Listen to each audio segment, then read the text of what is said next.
Let's see.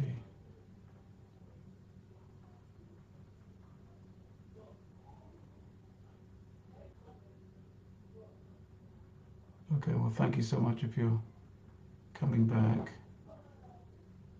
This is part 2 of 19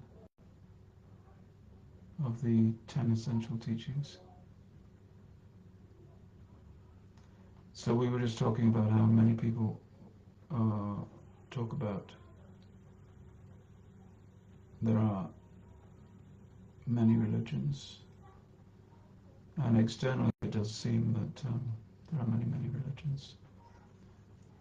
Looked at from one point of view, there are many paths up the mountain, but actually from the Vedic viewpoint, and you must understand that the Vedic viewpoint comes before most of the religions that we call world religions actually began. There are many categories and subcategories into which all religions fall, whether they're Abrahamic or non. Now, we talked about the 0, 1 or 2, the idea of the ultimate reality, either merging into the ultimate reality or extinguishing the self, that's 0. 1 is merging, and 2 is a relationship with God. So another is the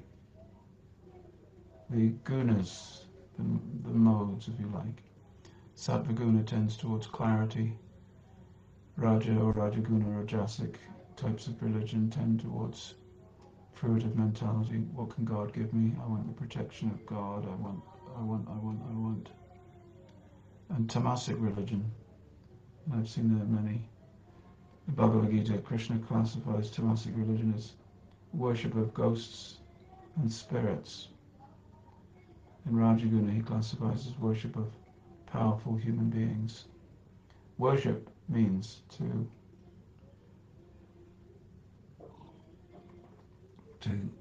give them worth, give them ultimate worth, to idolize them. And unfortunately, sometimes you will see that.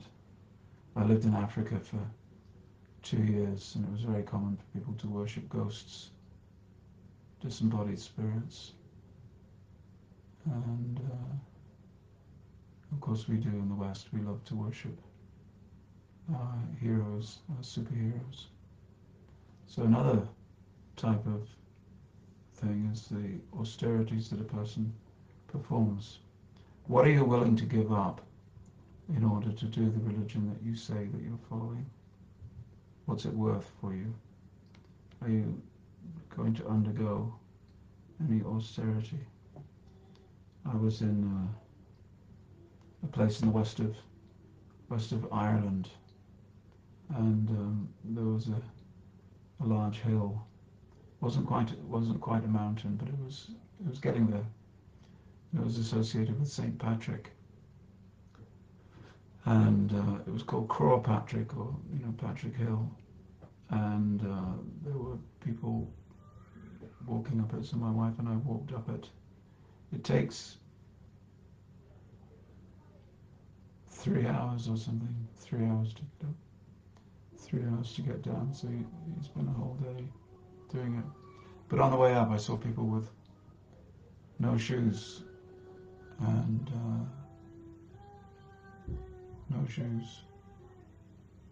their feet were bleeding. I said, "What is it that you're here to pray to Patrick for, St. Patrick for?" I said, "Oh, my mother has cancer. I'm praying for her." So by this austerity, the person thought that something would come of that. God's grace would be attracted to that. And that's true. When we put an effort in and God sees that, then he gets some. But what are you prepared to do? And sometimes that austerity can appear to be even bhakti. So I was in India, in Govardhan Hill, and the way that we navigate Govardhan Hill is to walk around it. It's either 9 miles, there's a 9-mile circuit, or a 14-mile circuit. I always do the 9-mile circuit. But you go around barefooted, and at the end of the day, you you worship Govardhan Hill by your walking. So I saw a lady who was following her husband, faithfully following her husband. He was bowing down every few steps. She was taking a small speck of dust, divine Govardhan dust, from his sole of his feet and putting it in a tin. I thought, oh my God, the wonderful devotees of Krishna. I could never do this. My wife would never do that. I said, this is bhakti that you're doing? She said, yes. She said, for my son. I said, oh, you're doing it for someone? She said, yes, for my son's medical exams, so he passes. So she was doing this bhakti so that her son passed his medical exams, which means that it's fruitive. It's an activity of bhakti, but it's not being performed with pure devotion. I didn't say that, of course. We have to encourage everyone. Are you prepared to fast? What rituals do you do? What meditation do you do? What prayers do you utter? What acts of charity do you perform? What sacred texts do you study? What sort of priest do you put your trust in and accept guidance from? These are all distinguishing features. So the names that we use for these different religions and the languages that they speak and the forms that they take, sometimes people go into a church and take their hat off, and sometimes you go into a Sikh Gurudwara and you put your turban on. Sometimes you bow down, sometimes you prostrate, sometimes you sit down, sometimes you kneel. So what do you do? These all may be different, but certain concepts will be certain categories of religious activities. But then what do people want to get out of their religion? Somebody wants to just live virtuously in the world. I want to be a good person. That's all. That's all I want to do, is be a good person. I just want to minimize the bad things I do. I want to cultivate righteousness. And another person believes that their keeping to the good and avoiding the bad will be rewarded by God. Another person doesn't. That's not important. They just want to do the things that God, and it's up to God what happens. So another person wants a heaven which is very, very technical, a heaven. It's very carefully described, isn't it? Shaped by his imagination. And another wants to break free, as we've talked about, from the cycle of birth and death. Some do want mystical powers, but some want eternal, loving communion with God. So these different. So there are different types of religions, and we must say that there are different levels. And most anthropologists or religious historians would take you through these categories. We sort of agree with these categories, but we also believe in, divine trees and holy wells and holy rivers and holy mountains. But at first, divinity or God is seen as being diffused through nature, in the sun, in the storm, in the mountain, the river, and the fertility of the earth. And sometimes people they bow down to a rock because that's how God comes to them. So the Aborigines bow to Ayers Rock, and the Vaishnavas bow down to Govardhan Hill. Is there a difference? Well, the difference is, who do you believe to be behind? Is there a concept of a God behind the physical manifestation that you're seeing? So that's the second level, to recognize the distinct powers and intelligences that govern the various forces of the cosmos. And that leads us to worship different demigods. But then more philosophically inclined people will see behind this diversity of different gods, one God above all the gods. Yeah, that is the kicker. people will see that one God is above all the other gods. The God of this tree or that pool or that river. There's one God above them all. But God is particularly partial to this river. God is particularly partial to this land. And the supreme God is the God of my land only. And your God is not supreme. And in ancient days, especially in the lands we call the Middle East, in Greece also, Rome also, there was the concept that there was a god for every particular city. And the god of this city would sometimes go to war with the god of that city, carried on palanquins. As the humans went to war, they'd take their god with them. And the understanding was that the god would triumph against the other god. For instance, the Jewish people hold that their God is the God of Israel, and that they've entered into a contract with him, a covenant with him, and that the land he led them to out of captivity, that land, the land of milk and honey, is their land, and it's divinely given. The Muslims hold that any land conquered for Allah can never be given to any other god. But what about Christians? Well, Christians also had their fair share of claiming different countries for Christ. It was quite the fashion in the 18th and 19th century.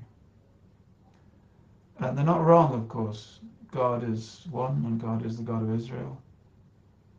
God is one, God is the God of Saudi Arabia, but it's the same God. So he's the same, God is the God of Israel, but he's also the God of everywhere else too. Now some people imagine that peace can only be established if all these conceptions are amalgamated. So these type of people like to proclaim that all gods are the same, and there's many paths up the mountain. And it sounds a noble aim, and it sounds doable, and it sounds something that we would like to see.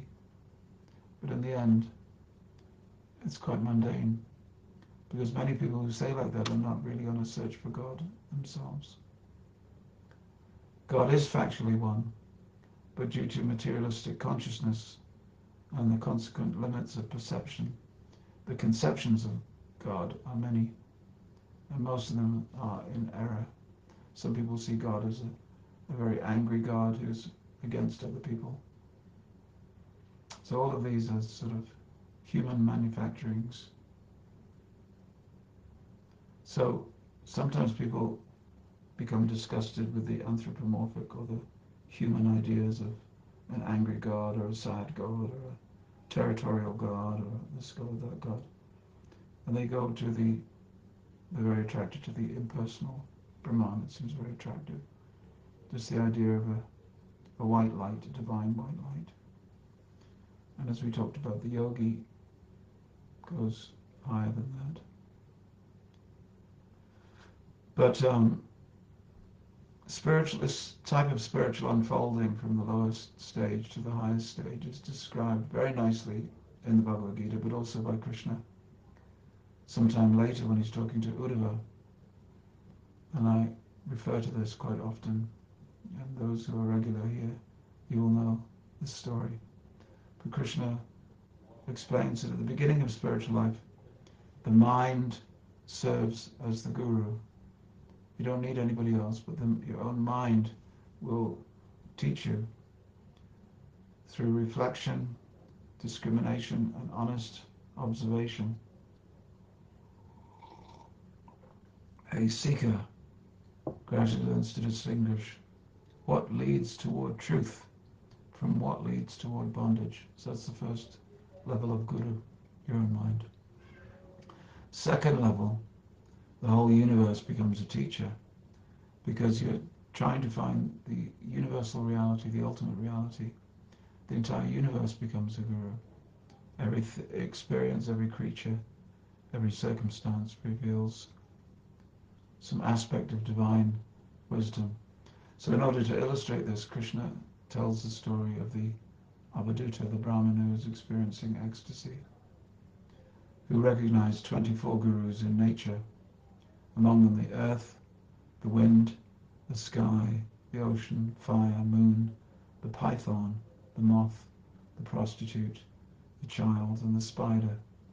So each of them embodied a spiritual principle, such as patience, detachment, contentment, or freedom from ego. So wherever he went, this Avadhuta, this unwashed, apparent crazy man who was laughing in ecstasy, but was deeply, deeply spiritual person, he learned from all these gurus. So Krishna, through this, shows that wisdom is not confined to scripture or formal instruction, but an awakened person learns from everything. But then Krishna qualifies this later on. He turns to the question of the true spiritual teacher from whom all these lessons can be learned. Beyond external learning, he says, the genuine guru is recognized by his spiritual character, and such a teacher possesses compassion, humility, steadiness, truthfulness, self-control, purity, freedom from greed and anger, equal vision toward all beings, unwavering devotion to him, Krishna, and deep inner peace. The Guru is therefore not merely one who instructs, but one who embodies realized wisdom. And in the presence of that person, knowledge ceases to be theoretical and becomes living truth. So ultimately, the path to God, even though apparently many, many-fold, is to be found at the feet of a genuinely realized Guru.